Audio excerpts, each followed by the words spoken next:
Salut! Aujourd'hui, on plonge dans un truc qui a l'air un peu magique, mais qui est au cœur des sondages, des études scientifiques et même de certaines enquêtes, l'échantillonnage. On va découvrir ensemble comment les maths nous permettent de prendre le hasard, qui a l'air d'être un sacré bazar, et de le transformer en prédictions super précises. Prêt à percer ce mystère? C'est parti! Alors voilà notre question de départ, le grand défi du jour. Comment ça se fait qu'un sondage sur, 1000 personnes à peine peut prétendre savoir ce que pensent 65 millions de Français? Ça paraît complètement fou, non? Eh bien, tu t'en doutes, ce n'est pas de la magie. On va décortiquer ensemble la logique mathématique qui se cache derrière. Bon, pour résoudre ce mystère des sondages, il faut qu'on parle le même langage. On doit commencer par les bases. Tout part de la différence entre deux notions fondamentales que tu dois absolument maîtriser. C'est notre première partie. On va bien faire la différence entre la fréquence et la probabilité. Commençons par la fréquence observée. On la note F. C'est super concret, c'est le résultat que tu mesures vraiment. Par exemple, tu lances une pièce 100 fois et tu obtiens 39 fois pile. Eh bien, la fréquence observée de pile, c'est 39 sur 100, donc 0,39. C'est le résultat brut, tout simple, calculé avec la formule F égale K sur N. K, c'est le nombre de fois où tu as réussi ce que tu cherchais, et N, c'est le nombre total d'essais. Et maintenant, comparons ça avec la probabilité qu'on note P. Alors regarde bien le tableau. La probabilité, c'est la théorie, c'est le monde idéal. Pour une pièce parfaite, la proba d'avoir pile, c'est 0,5. C'est une valeur fixe théorique. La fréquence, elle, c'est l'observation, le monde réel. Elle change à chaque fois que tu refais une série de 100 lancers. C'est super important de voir la différence. La proba, c'est ce qui devrait se passer en théorie. La fréquence, c'est ce qui s'est vraiment passé en pratique. Ok, mais alors, comment on passe de cette fréquence qui a l'air de faire un peu n'importe quoi à la probabilité qui, elle, est super stable? C'est là qu'intervient un principe mathématique ultra puissant.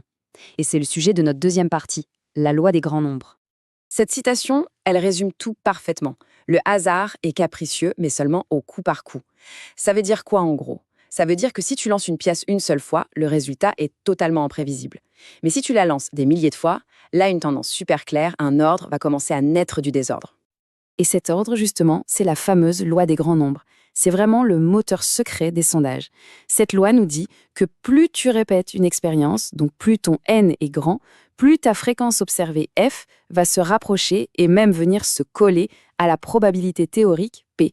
C'est le pont qui relie le monde réel de l'expérience au monde parfait de la théorie.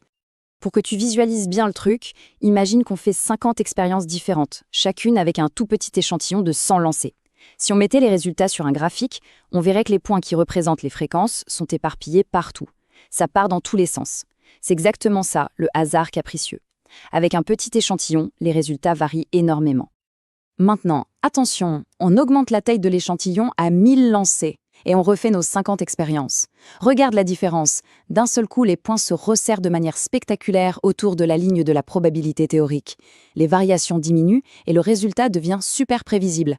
C'est ça la puissance de la loi des grands nombres en action. Bon, à cette théorie, on passe à l'action.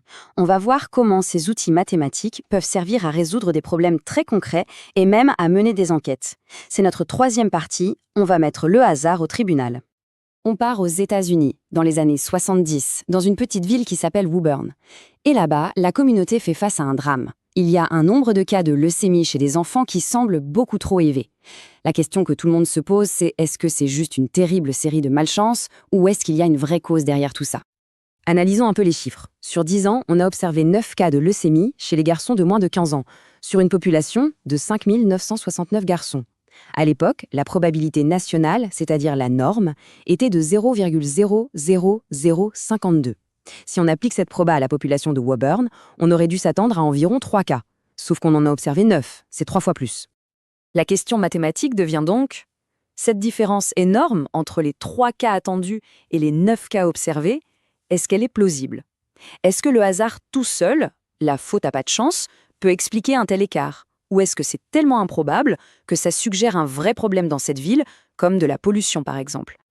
C'est là que nos outils mathématiques se transforment en une vraie méthode d'enquête. Voilà comment on procède, en 3 étapes. 1. On pose une hypothèse. On fait comme si Woburn était une ville normale, où seule la probabilité nationale s'applique. 2. On simule. Avec un ordinateur, on crée des milliers de villes virtuelles de 5 969 garçons, où les cas de leucémie apparaissent juste par hasard. Et 3. On compare. On compte sur nos milliers de simulations combien de fois le hasard tout seul a réussi à générer 9 cas ou plus.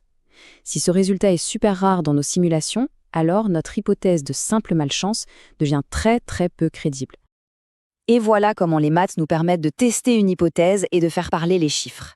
Pour être sûr que tout ça est bien en place dans ta tête, on passe à notre dernière partie, ta fiche objectif réussite pour tout résumer. Alors, qu'est-ce qu'il faut absolument retenir? Premièrement, la formule clé, super simple, F égale K sur N. Deuxièmement, le concept central, la loi des grands nombres. Plus ton échantillon est grand, plus ta fréquence va ressembler à la vraie probabilité. Troisièmement, la méthode essentielle, la simulation. C'est ton outil pour savoir si un événement est juste dû au hasard ou non. Et enfin, l'astuce de pro, un petit échantillon, s'il est bien choisi au hasard, peut te dire des choses sur une population gigantesque. Ce n'est pas de la magie, c'est juste la puissance de l'échantillonnage. On a vu que ce qui ressemble à de la magie, comme les sondages, reposent en fait sur des principes mathématiques super solides. Alors la question pour toi, c'est, maintenant que tu as ces clés en main, quels autres phénomènes de tous les jours, qui te semblent un peu mystérieux, pourraient être expliqués grâce à l'échantillonnage?